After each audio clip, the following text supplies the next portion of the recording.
के दिन मैं आप लोगों के लिए लेकर आ चुका हूँ एक न्यू एनीमे दांगवा सीरीज को, जिसको देखने में आपको काफी ज्यादा मजा आने वाला है। क्योंकि हमारा मेन लीड जिस वर्ल्ड से बिलोंग करता है उस जगह पर सभी लोग अपनी पावर को बढ़ाने के लिए कल्टीवेशन करते हैं, मगर वहीं पर हमारे मेन लीड के साथ कुछ उल्टा है। क्योंकि उसे अपने पावर को बढ़ाने के लिए एआई सिस्टम के द्वारा दिए हुए टास्क को कंप्लीट करना पड़ता है। साथ ही हमारे मेन लीड के पास एक और खास पावर है, और वो पावर ये है कि वो अपने आसपास मौजूद लोगों की इमोशंस को अपने पावर के तौर पर यूज कर सकता है, जिस वजह से उसकी स्ट्रेंथ कुछ समय के लिए काफी ज्यादा बढ़ जाती है। लेकिन अभी तक हमारे मेन लीड ने अपनी कल्टीवेशन जर्नी को स्टार्ट नहीं किया है, जिस वजह से उसके आसपास के लोग उसे हमेशा बुली करते रहते हैं। लेकिन एक दिन अचानक से हमारे मेन लीड की एआई सिस्टम उसको ओली सेक ज्वाइन करने का टास्क देती है, जिस टास्क को कंप्लीट करने के लिए हमारा मेन लीड ओली सेक में आ जाता है। लेकिन इस जगह पर पहले से ही काफी सारे डिसिपल्स थे, क्योंकि आज के दिन ओली सेक अपने सेक के अंदर टैलेंटेड डिसिपल्स को रिक्रूट करने वाला था। लेकिन उसके लिए इन डिसिपल्स को एक टेस्ट को पास करना होगा। लेकिन तभी हम ओली सेक के एल्डर्स को देखते हैं, जो कि यहाँ पर मौजूद सभी डिसिपल्स के टेस्ट को लेने के लिए आ जाते हैं।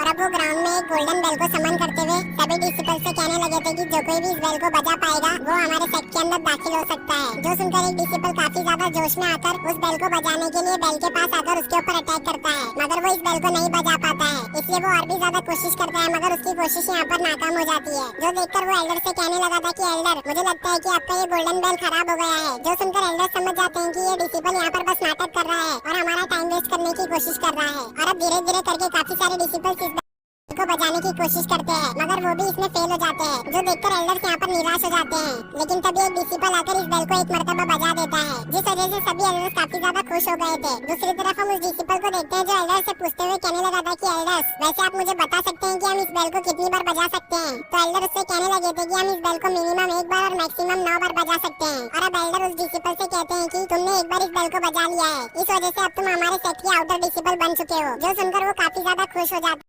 और अब एल्डर उसे वहाँ से गायब कर देते हैं। जिसके बाद आखिरी में हमारा हीरो शाओयुन इस टेस्ट को देने के लिए आ गया था। हमारे हीरो शाओयुन को देखकर सभी डिसिपल्स उसका मजाक उड़ाने लगे थे, क्योंकि शाओयुन ने तो अभी तक अपनी कल्टीवेशन को भी स्टार्ट नहीं किया। इसलिए उन सभी को लग रहा था कि शाओयुन इस टेस्ट को पास नहीं कर पाएगा। वहीं पर सभी एल्डर्स को भी लग रहा था कि शाओयुन बस यहाँ पर ड्रामा करने के लिए आया है। लेकिन इधर हम शाओयुन को देखते हैं जो अपनी सीक्रेट टेक्निक का यूज करने लगा था। इस वजह से वो सभी लोगों के इमोशन पॉइंट को कलेक्ट करके अपने पावर के तौर पर यूज कर रहा था। और अब वो इस गोल्डन बेल के ऊपर अटैक कर देता है, जिस वजह से गोल्डन बेल यहाँ बजने लगा था। जिस वजह से यहाँ पर सभी लोगों को लग रहा था कि ये गोल्डन बेल सिर्फ एक ही बार बजेगा। लेकिन तभी ये गोल्डन बेल सेकंड टाइम और फिर थर्ड टाइम ऐसे करते करते ये गोल्डन बेल 9 बार बजता है। इस वजह से गोल्डन बेल के अंदर से काफी ज्यादा डिवाइन पावर रिलीज होने लगता है, जो देखकर डिसिपल्स का टेस्ट लेने के लिए आया हुआ एल्डर काफी ज्यादा शॉक हो जाता है। और अब वो खुशी से पागल होते हुए कहने लगा था कि पिछले कई हजारों साल के बाद इस जैसा जीनियस टैलेंटेड डिसिपल हमारे सेट के अंदर अपीयर हुआ है। इधर हम शाओयुन को देखते हैं जो इस बेल को बजाने के बाद खुश हो रहा था कि तभी उसके सामने होली सेट के कई सारे इमॉर्टल एंसेस्टर की स्पीच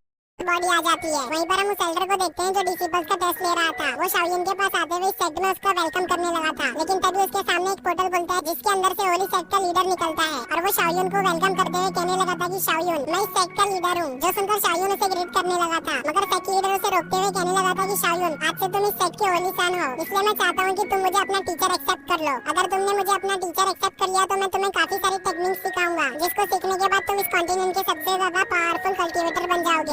सेट मास्टर की बात को सुनकर वो यहाँ पर इसके लिए राजी हो गया था। पर तभी सेट मास्टर शाओयुन से कहते हैं कि शाओयुन, मैं चाहता हूँ कि तुम हमारे सेट के इन इमॉर्टल एंसेस्टर्स में से किसी एक का इनहेरिटेंस एक्सेप्ट कर लो, क्योंकि इन सभी के पावर के सामने मैं कुछ भी नहीं। इधर हम एक एंसेस्टर को देखते हैं जो शाओयुन से कहने लगे थे कि शाओयुन, मैं एक थंडर एम्परर हूँ, अगर तुमने मेरे इनहेरिटेंस को ले लिया तो तुम भी थंडर एम्परर बन जाओगे और तुम थंडर को जैसे चाहे वैसे कंट्रोल कर सकते हो। जिस पर दूसरे एंसेस्टर शाओयुन से कहने लगे थे कि शाओयुन, तुम इसकी बात पर ध्यान मत दो, तुम मेरे इनहेरिटेंस को एक्सेप्ट करो, क्योंकि मैं एक फायर एम्परर हूँ। अगर तुमने मेरे इनहेरिटेंस को एक्सेप्ट कर लिया तो तुम भी मेरी तरह इमॉर्टलिटी को अचीव कर लोगे। अभी यहाँ पर सभी एंसेस्टर शाओयुन को मनाने में लगे हुए थे कि तभी इस जगह पर एक पोर्टल खुलता है और उसके अंदर से एक मास्टर निकलकर बाहर आता है, जिसको देखकर एक इमॉर्टल एंसेस्टर कहने लगा था कि एम्परर डिटियन, आखिरकार तुम यहाँ पर क्या कर रहे हो? जिस पर वो कुछ भी नहीं कहते। और अब वो शाओयुन से कहते हैं कि शाओयुन, मैं चाहता हूँ कि तुम मेरे केओस सूत्रा को कल्टीवेट करो, क्योंकि अगर तुमने केओस सूत्रा को कल्टीवेट किया तो तुम मेरी तरह होली बॉडी को बना सकते हो, जिसका यूज करते हुए तुम अपने लेवल पर इनविंसिबल हो जाओगे और तुम्हारा मुकाबला उस लेवल पर कोई भी नहीं कर पाएगा। जिस पर थंडर एम्परर हंसते हुए कहने लगा था कि डीटियन, मुझे पता है कि केओस सूत्र सच में बहुत ही ज्यादा पावरफुल है और अगर केओस सूत्र को किसी ने परफेक्शन तक कल्टीवेट कर लिया तो वो बहुत ही ज्यादा पावरफुल हो जाएगा। मगर क्या तुम्हें नहीं पता कि इसको कल्टीवेट करना बहुत ही ज्यादा मुश्किल है। एंशिएंट टाइम से लेकर अब तक केओस सूत्र को कोई भी परफेक्शन तक कल्टीवेट नहीं कर पाया है। और वैसे भी तुम्हें तो पता ही है कि केओस सूत्र को कल्टीवेट करने के बाद तुम अपने कल्टीवेशन के पीक पर ही अटक गए हो। केओस सूत्र की वजह से ही तुम अब तक इमॉर्टैलिटी को अचीव नहीं कर पाए हो, क्योंकि केओस सूत्र को कल्टीवेट कर पाना किसी के लिए भी आसान नहीं है, क्योंकि ये बहुत ही ज्यादा मुश्किल है। जिस पर एम्परर डीटियन कहने लगते हैं कि लेकिन शाओलिन की बात अलग है, क्योंकि शाओलिन